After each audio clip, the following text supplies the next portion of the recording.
اینو دیگه باید چجوری بخونیش؟ اگه میخوای تو هم همه چیز در مورد حروف ترکیبی توی آلمانی با تلفظ صحیح بدونی، پس این ویدیو مال خودته. لطفا تا انتهای این ویدیو با من همراه باش.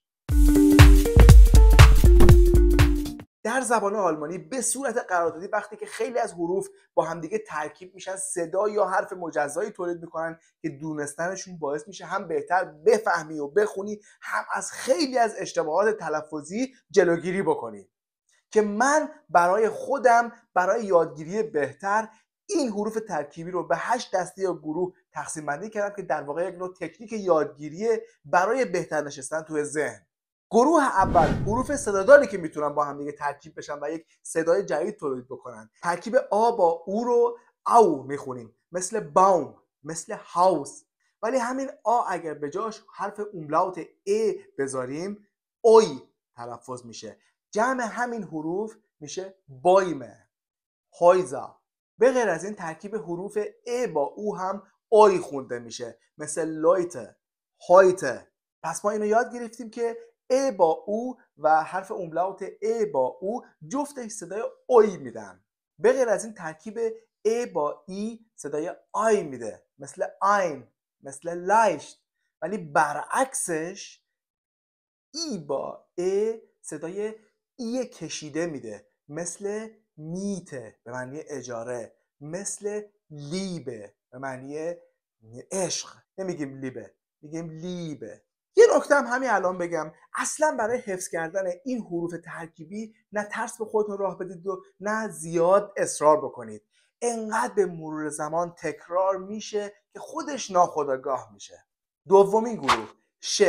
ترکیب اس ها صدای ش معمولی خودمون رو میده، مثل پورشه، مثل دیشوله. ولی سه با ها هم میتونه صدای ش خفیف بده، به شرطی که حروف صداداری که قبلش میاد حروف ا، ای، اوملاوت های ا، او، آی و اوی باشه، مثل لایشت، مثل اویش.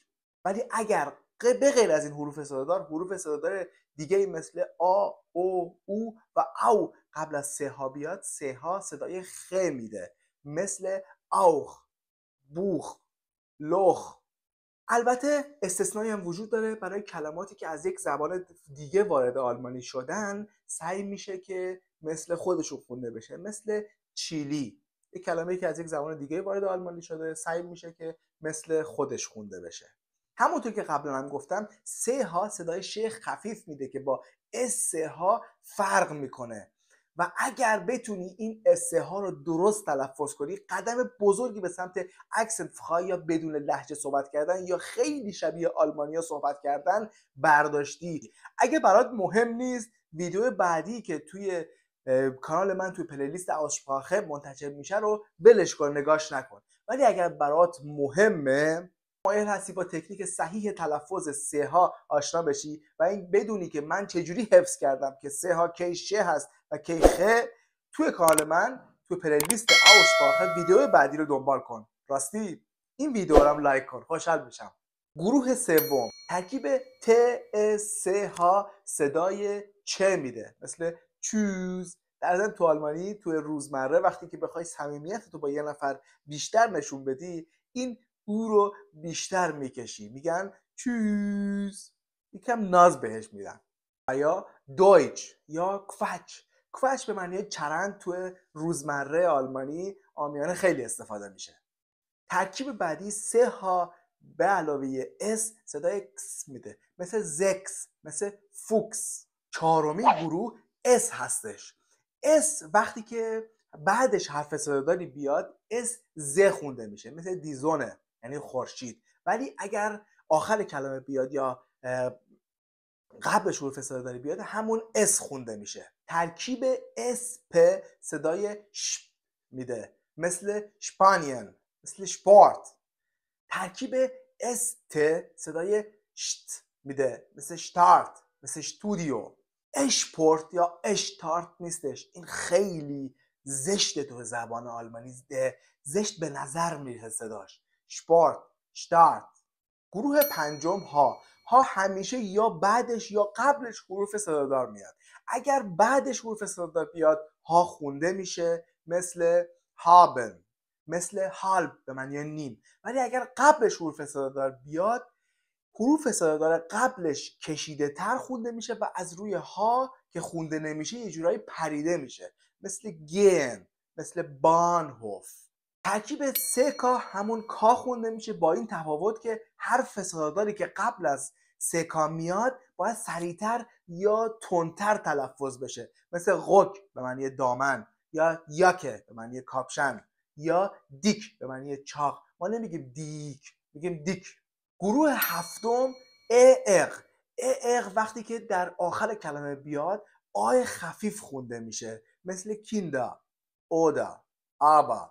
هر چی میخونید لطفا بخونید نگید. کیندر، اودر نداریم. یکی از فرقای بزرگ بین کسی که زیبا آلمانی صحبت میکنه با یک کسی که واقعا داغون آلمانی صحبت میکنه همین تلفظ اره. و از اونجایی که هر جای کلمه یه جور تلفظ میشه براش یک ویدیو کاملا مجزا ساختم توی پلیلیست آوسپراخه که میتونی نگاه بکنی و کاملا باش آشنا بشی که و اگر بتونی این رو درست تلفظ بکنی قدم بزرگی برداشتی به سمت اینکه واقعا مثل یک آلمانی زبان صحبت بکنی. به نظر تو چه چیزی به بهتر صحبت کردن و اکسنت فرای صحبت کردن کمک میکنه؟ بی زحمت توی کامنت ها بنویس تا بقیه بچه ها ازش استفاده بکنن. گروه هفتم ترکیب پ با ف که مثل صدای در رفتن باد بادکنک تو حالت معمولیه مثل فیات. ترکیب پ ها هم هستش که اصولا صدای ف میده چون که اکثر این کلمات از یک زبان دیگه وارد زبان آلمانی شده که سعی میشه که مثل همونا خونده بشه مثل فیزیک، مثل فیلوزوفی که از زبانهای دیگه وارد شدن سعی میشه به هم مثل همونا خونده بشن. در هوختویچ که زبان رسمی آلمانی هستش هر موقع ای با گ بغل هم دیگه بیان صدای ش خفیف میدن مثل ویشلیش، مثل آیلیش. البته بستگی به جایی که توش زندگی میکنید هم داره. خیلی از جاها اون رو همون ایگ میخونن مثل ویشتیگ، مثل سوانسیگ. اما در هوختویچ سوانسیش میگن. ولی اگر همین حرف ایگه بعدش یه حرف دیگه بیاد دوباره گ خونده میشه مثل ویشتیگا. البته یه استثناء کوچیکم داره که هر موقع بعدش کلمه کایت بیاد دوباره همون ایش خونده میشه مثل ویشتیگایت. بعدی ترکیب ت ای او ان که تو انگلیسی بهش شن میگن مثل اینفورمیشن، تو آلمانی بهش سیون میگن مثل اینفورماسیون. ممنونم که تا این ویدیو با من همراه بودی و اگر نظری داری خوشحال میشم که توی کامنت ها برای من و برای دیگران بنویسی و خوشحال میشم که این ویدیو رو لایک بکنی. و تا هفته آینده که در مورد تکنیک صحیح تلفظ سه ها و تکنیک یادگیریش با هم صحبت میکنیم. پاس auf dich auf. ciao.